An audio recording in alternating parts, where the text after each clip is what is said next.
Hola, ¿qué tal? Mucho gusto. Bienvenidos al programa nuevamente. Estamos en una oportunidad que nos ha brindado el expresidente de nuestra República, Pedro Pablo Kuczynski, que también nos ha dado la oportunidad de poder estar aquí conversando con él en su casa para poder darle una entrevista que espero que le guste, a mi producción también. Bueno, voy a comenzar a presentarlo. Él ha sido presidente de nuestra República 2016 al 2018. También ha sido ministro de Economía y Finanzas de Alejandro Toledo, presidente del Consejo de Ministros de Alejandro Toledo también. Ha sido ministro de Energía y Minas de Belaúnde Terry y ha trabajado sus 22 años en el Banco Mundial y ha sido gerente del Banco Central de Reserva. Hablamos de Pedro Pablo Kuczynski. ¿Cómo está, señor? ¿Qué tal? ¿Cómo van? No me he equivocado en nada de lo que he dicho. No, es correcto. Mire, ¿y cómo fue cuando usted empezó en el Banco Mundial con 22 años? ¿No se sintió en algún momento de repente intimidado por las personas que ya tenían muchos años ahí? Yo era un CUI de prueba para un nuevo programa que el Banco Mundial lanzó 2 años después, que era el programa de jóvenes profesionales, que sigue hasta el día de hoy, porque el directorio pensaba que los funcionarios del banco ya estaban un poco viejitos y representaban un poco los poderes coloniales antes de la Segunda Guerra Mundial.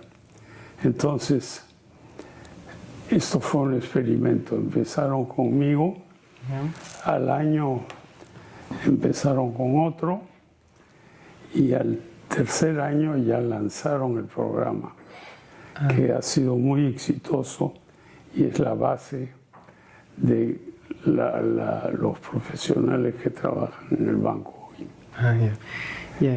Y ese banco, cuando estaba siendo ahí trabajador, no, yo tengo entendido que ahí viajó a Chile, Argentina, Haití, Paraguay, ¿no?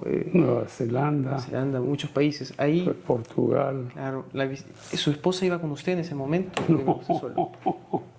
No, ellos lo mandan a uno en lo que llaman una misión. Y como yo era joven, me mandaban a cosas más difíciles para gente mayor, ¿no? Por ejemplo, uno de mis primeros viajes fue a Chile, ver la mina Lota y Schwager de carbón, que era subterránea, estaba debajo del mar y tenía un montón de problemas operativos. Entonces me mandaron a mí, yo no soy experto en minería de carbón ni nada así, pero en fin, fui recopilando un poco de información a ver cómo se reflotaba la compañía que al final quebró, ¿no? Y cuando ya dejó de trabajar en el Banco Mundial y lo convencieron y vino al Perú a trabajar en el Banco Central de Reserva, ¿no? Y llegó el golpe de Estado de Juan Velasco Alvarado. Cuando sucedió eso y lo enjuiciaron a usted, ¿cómo escapó del Perú? ¿Pasó por la frontera? ¿Fue por la Panamericana? ¿Hubo un amigo suyo que estuvo acompañándolo? ¿O por un río? ¿Cómo fue? Bueno, eso está en mi memoria, mi libro, Tarea Interrumpida, que es un libro de Aguilar Random House. Y el gobierno militar tenía que justificar un poco por qué estaba ahí, ¿no? Entonces se agarraron con la IPC, dijeron que la página 11 faltaba, cuando la página 11 muy probablemente nunca existió.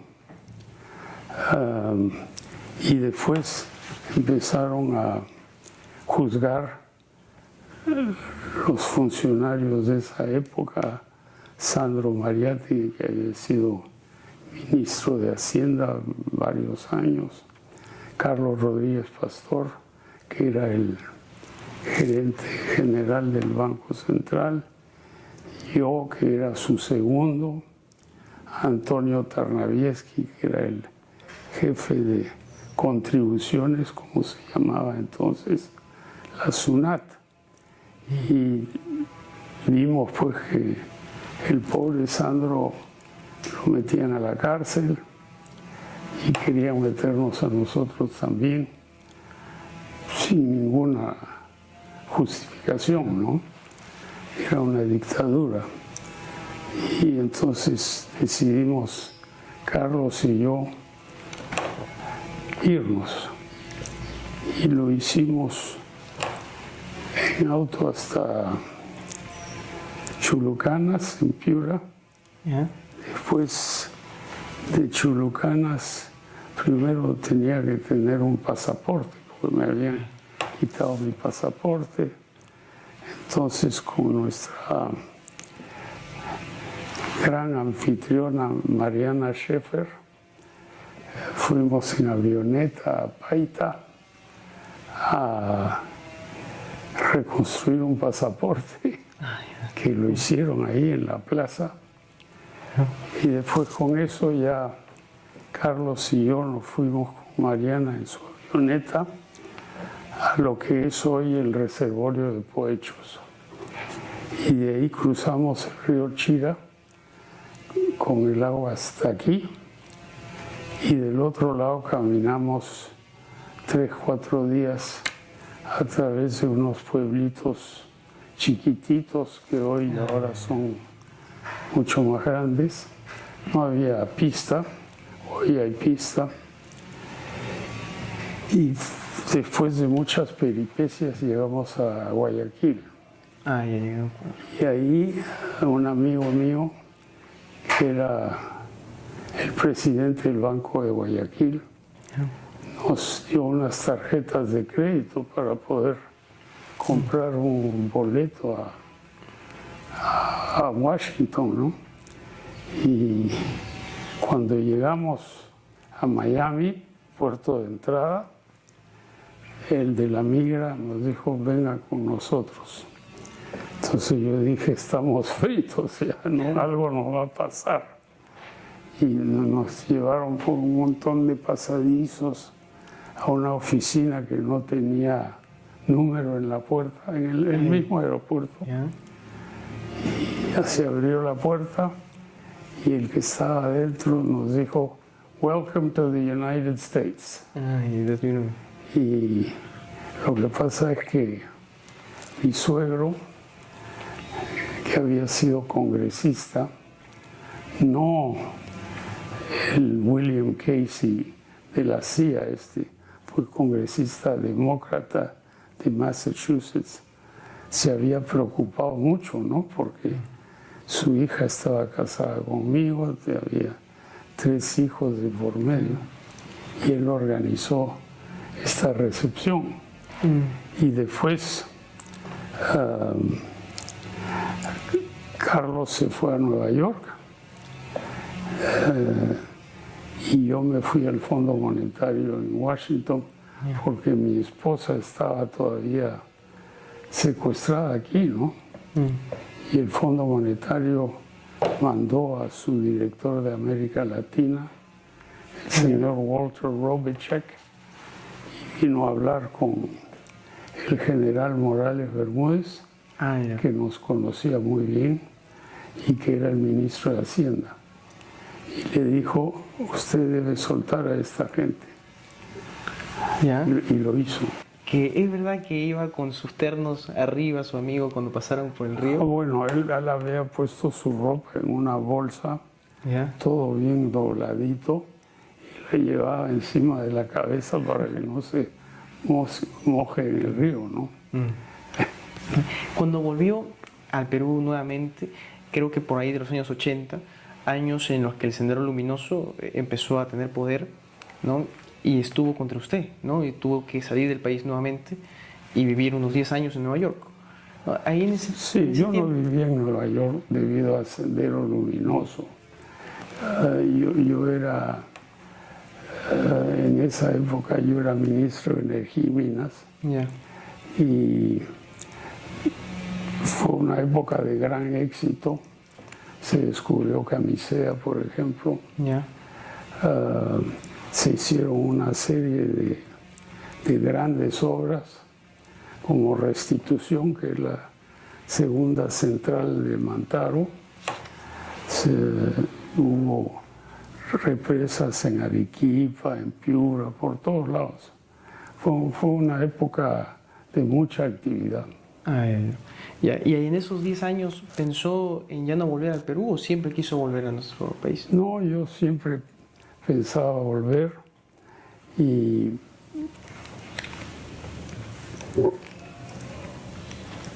volví pues para estar en el gobierno de Belaúnde como ministro de Energía y Minas. Yeah. Y después Alan me acusó de ser traidor a la patria cuando él era presidente. Yeah. Y él me dijo después, no, eso era solo para animar las cosas, porque no era así, ¿no? Bien, pero tuvo una buena relación con él, ¿no? Le pidió consejo porque tenía dos presidencias ya, Alan García, ¿no? Sí, bueno, él me pidió a mí consejos de quién debería ser el ministro de Economía, ese tipo de cosas. Yeah. ¿Y cómo recibió cuando falleció Alan García, un año después de su...? No, a mí me pareció terrible, sí, ¿no? Terrible. Sí, pero esos fiscales, por ejemplo, yo al menos veo, no sé si usted también, el fiscal Domingo Pérez, por ejemplo, se mete en casi todo, ¿no? Se mete, por ejemplo, la de Keiko, con Alejandro Toledo también se ha metido, Alan García también, con usted también se ha metido. Sí. Yo creo que quiere como ganarse ser juez superior, ¿no? Como seguir escalando. Sí, pero falló el examen de entrar como juez. Sí. Mientras era ya fiscal, se presentó al examen de los jueces y lo jalaron. ¿A mí, eh? Sí. No sabía. ¿Y cómo ve el sistema legal judicial en nuestro país? Hay 95.000 que están presos, pero solo menos de la mitad está judicializado. Bueno, eso es un gran problema, ¿no? Aquí menos de la mitad de los que están en las cárceles tienen una sentencia. Y el sistema judicial es lento, es formalístico y no es muy objetivo dependiendo de qué jueces. Y acerca de la traición, por así decirlo, ¿no? De su expresidente Martín Vizcarra, que era su vicepresidente, ¿no? ¿Usted no veía ya que se estaba reuniendo con la oposición y pensó en votarlo en ese momento? ¿No lo veía? No estaba suficientemente bien afiatado para hacer eso, ¿no? Aparte que no tenía mucho respaldo en el Congreso, ¿no? Había ganado bastante la oposición. Sí, bueno, la oposición controlaba el Congreso. Sí. Los fujimoristas tenían 73 curules de 120.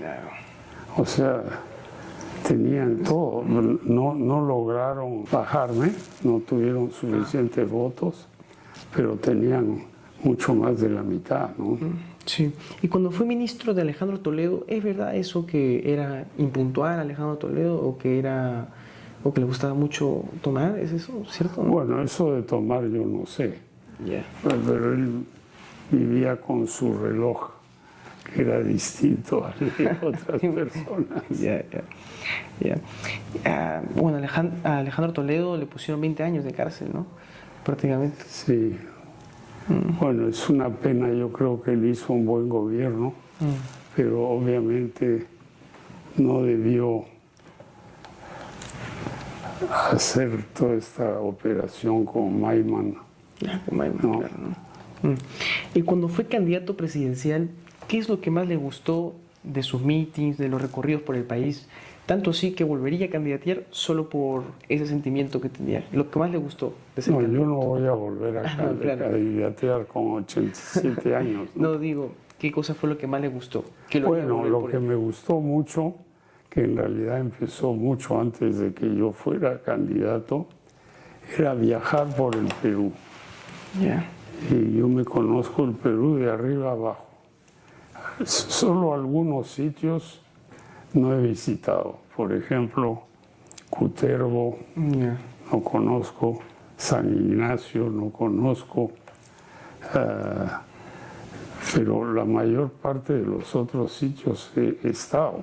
Y conozco bien los caminos y por dónde ir, porque mucho de esto lo recorrimos en auto. Mi vieja camioneta que está ahí, que la fiscalía no me deja renovarla, no me dejan vender ni comprar, nada. Wow. No, es terrible. Ahora,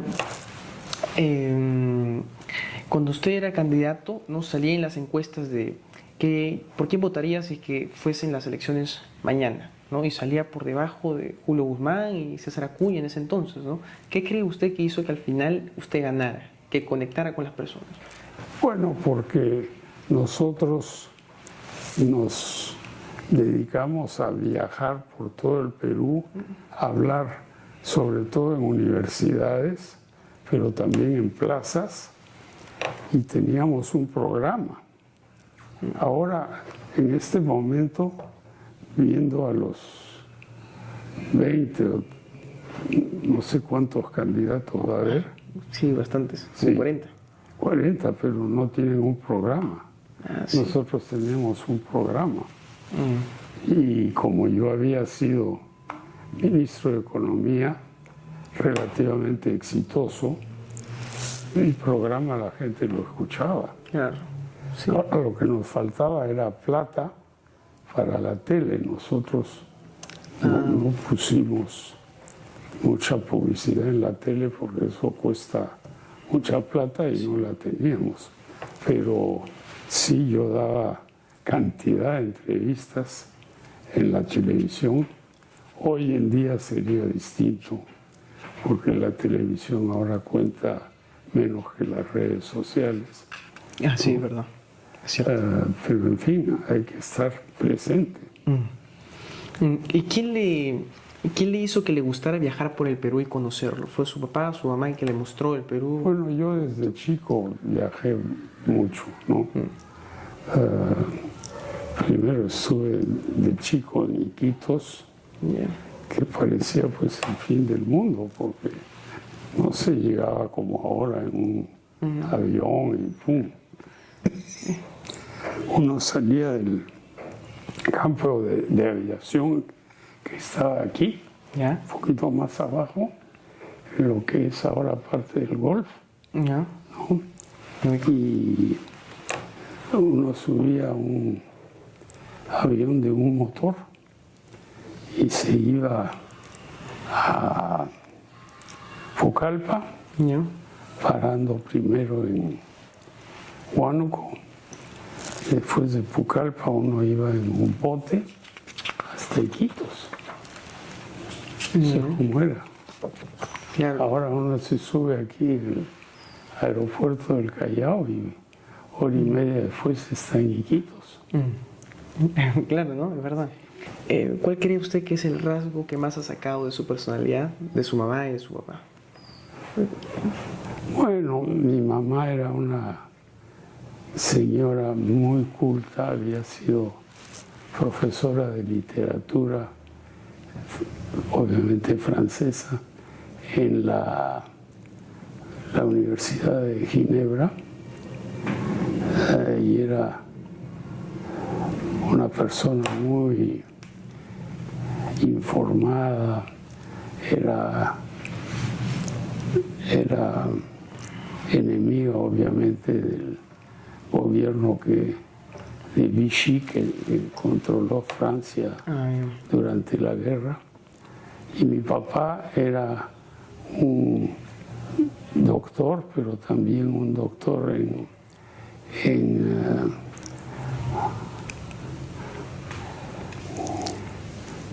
ciencias sociales, y él estaba fascinado por el Perú porque ahí veía los temas en concreto. Las fotos que él hizo las tengo ahí guardadas, eran maravillosas, ¿no? ¿Y usted se considera que es una persona cálida, divertida o algo reservada? ¿Cómo se considera usted? ¿Es verdad que cuando uno va avanzando la edad pierde la vergüenza? ¿Es cierto eso o no? No. Yo no soy populachero. Ya. Y trato de decirle a la gente cosas concretas, Ya. no simplemente hablar. ¿No? Y por eso yo me concentraba en mi programa, iba mucho a universidades, yo me he recorrido gran parte de las universidades del Perú. Y ahí vamos, pues. Claro. Usted ha estado en bastantes colegios, ¿no? Ha estado en el colegio de Inglaterra, en el colegio Markham College aquí, en un civil militar en Inglaterra, creo, ¿no? Y en Suecia también ha estado en un colegio. ¿Cuál de ellos tiene usted recuerdo más vívido, más lindo en esos colegios que ha estado? Mire, yo estuve un año en el colegio público en Suiza, porque mi mamá estaba ahí para ayudar a su hermano que tenía una clínica. Y me pareció espectacular el colegio. Se aprendía todo tipo de cosas, de ciencia, de música, de muchas otras cosas. Y eso me despertó y me hizo pues cambiar un poquito de rumbo, porque yo estaba aquí en el Markham, en el internado. Ya. Ahora nadie se recuerda del internado, pero yo sí lo recuerdo. Ya. Y cuando mi mamá se enfermó, mi papá nos mandó a mi hermano y a mí a un internado en Inglaterra, pero no en la parte sur de Inglaterra, en el norte. Ya. Un colegio muy orientado hacia la disciplina militar. Cada semana había un día de instrucción militar y giras por los montes con aparatos y cosas. Y de ahí pues yo estaba en Inglaterra ya, mi mamá estaba allá agonizando, entonces yo apliqué a la universidad en Inglaterra y entré a Oxford y conseguí una beca y eso me mantuvo los años que estuve ahí. Y cuando era estudiante universitario en Oxford, ¿no? ¿Qué hacía en sus tiempos libres? ¿Estaba con una amiga, un amigo? ¿Tenía reuniones? Yo me dediqué mucho a la música y tenía una amiga linda, inglesa, con ojos azules. Y me pasé mucho tiempo con ella, ¿no? Y ella vive todavía. ¿A qué se dedica ella? Ella no sé, ella estuvo dirigiendo obras sociales de la iglesia, pero después se casó y vive en Escocia. Mire. ¿Cuál es el recuerdo más bonito que tiene de sus años de universidad? No, es la alegría y sobre todo las conferencias que daban, no tanto los economistas, pero los historiadores. El A.J.P. Taylor, que era uno de los conferencistas más destacados, se paraba en medio de la sala con 200 chicos y chicas ahí y daba su discurso que duraba 1 hora sin un papel, sin un proyector, sin nada. Él hablaba. Y yo tomaba notas y todavía las tengo. Un gran historiador. Miren. Presidente, ¿en su familia ha habido mascotas comunes o poco comunes? Comunes, por ejemplo, sería un perro, un gato. Poco común sería... Yo, por ejemplo, tengo una amiga que tiene 2 ratitas, tiene su correa, su ropita, un loro también. Yo tengo un pollito por ejemplo. Además de comprar un pollito. ¿Ha tenido otra poco común? ¿Sería un mono, por ejemplo, una tortuga? ¿Ha tenido? Bueno, cuando vivimos en Iquitos, sí teníamos un mono entrenado a traerle su whisky a mi papá.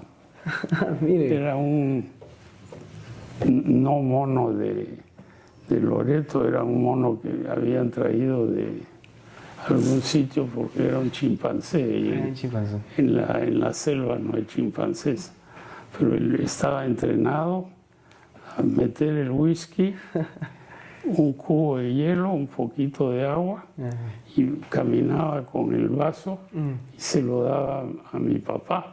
Ah, mire. Obviamente no a mí, porque yo era chiquito, ¿no? Claro, pero el mono iba caminando sin ropa, desnudo en la casa, o tenía algo, un mandil, tenía algo, bueno.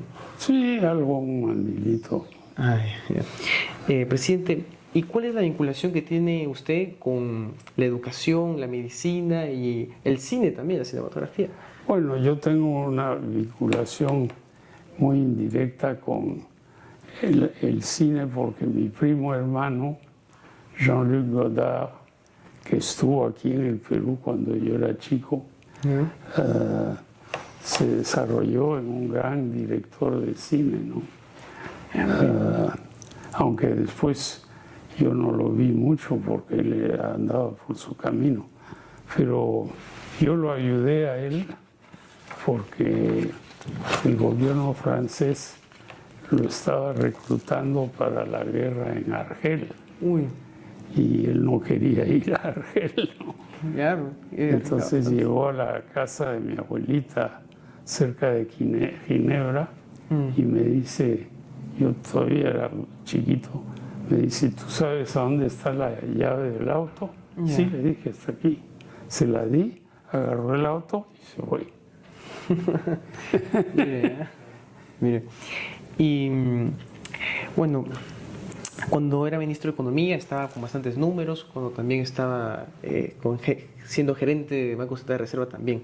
Pero ¿le ha gustado o en algún momento le ha interesado meterse en el tema de comunicaciones? Tal vez un momento en la radio, en la televisión, un momento así. Bueno, yo durante 10 años tuve mi programa en RPP, todos los viernes a las 7:15 de la mañana, diálogos con PPK. Ah, mire. Y tenía muy buen rating eso. Ay, ¿cuándo fue eso? ¿Qué año? Eso fue del 2006 al 2016 más o menos. Ay, y cuando fue presidente y estaba justo en el gobierno de Donald Trump también, ¿no? Que ahora está en su segundo gobierno. ¿No? ¿Cuál hubiese sido su posición al respecto con estas cosas de aranceles que Trump está lanzando a México? Si hubiese ocurrido en su primer gobierno y no en su segundo. Bueno, no hubiera ocurrido en mi primer gobierno porque yo no creo mucho en aranceles, ¿no? Yo creo que eso es un camino equivocado. Eso lo que va a hacer es subir los costos, subir la burocracia y crear una protección artificial, ¿no? Hay una teoría de los aranceles que es promover las industrias jóvenes, ¿no? Es infant industries en inglés. Y eso explicó muy bien mi profesor de economía en Princeton, que era Jacob Viner, un famoso pensador. Y esa escuela ha sido muy exitosa cuando se han bajado los aranceles en el mundo a partir del año 50, 60. Hubo varias rondas de baja de aranceles. La ronda Uruguay, que la manejó Enrique Iglesias, que en ese momento era el canciller uruguayo. Eso hizo que el comercio mundial se triplicara, cuadruplicara, y eso ha sacado muchos países de la miseria, Ya. como por ejemplo Bangladesh, que es donde se hacen todos estos polos, ¿no? ¿Y es verdad eso que dicen que como tenemos el puerto de Chancay, ya estamos 100% con China? ¿Eso es verdad? No, Para yo nada. creo que el puerto de Chancay fue el resultado de una licitación.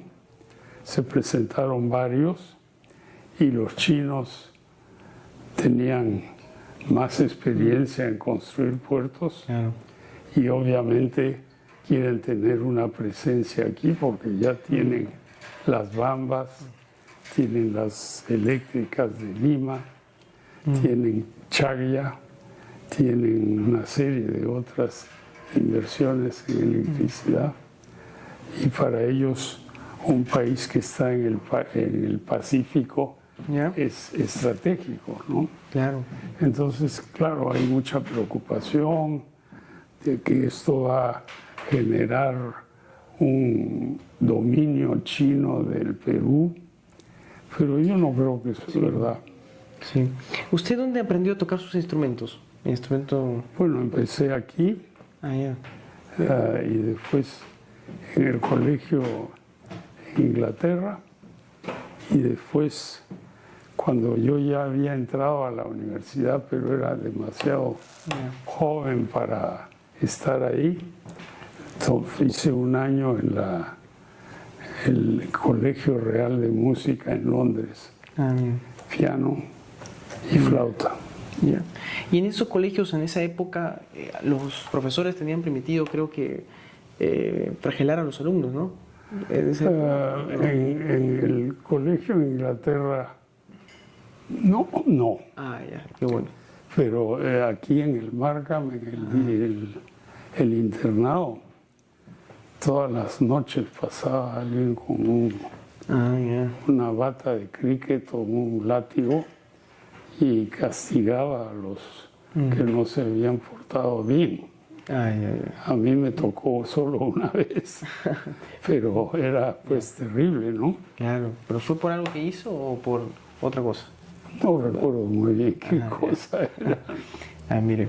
Y sobre que ahora están diciendo que ¿no? Fue un error abrirle tantas puertas a los venezolanos para que vinieran. ¿Usted qué opina? 2 millones se fueron a Colombia, 1 millón se vino aquí, Sí.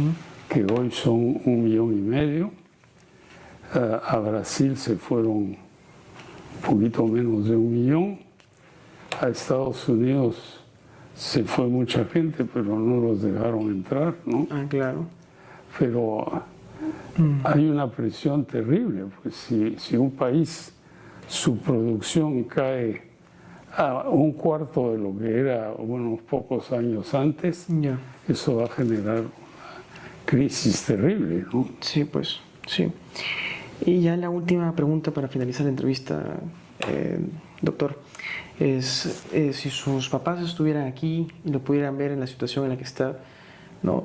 ¿Ellos hubieran aceptado que fueses candidato presidencial en ese entonces? ¿O le hubieran dicho No, que mi mejor que no? papá siempre me dijo, no te metas en política. Y mi mamá nunca se le ocurrió Ah, claro. de que yo estaría en eso, porque ella no me conoció y había muerto. Pero yo estaba en el Banco Central y regresé al Perú por eso, y a ver a mi papá, que ya estaba en las últimas, él ya era bien mayor, y él decía,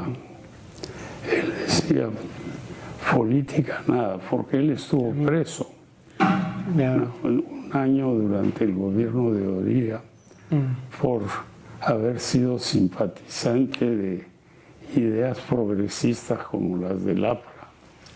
Sí. Además, su papá luchó bastante con la enfermedad que había en la selva, ¿no? Del Perú. Sí, bueno, él vino al Perú para eso.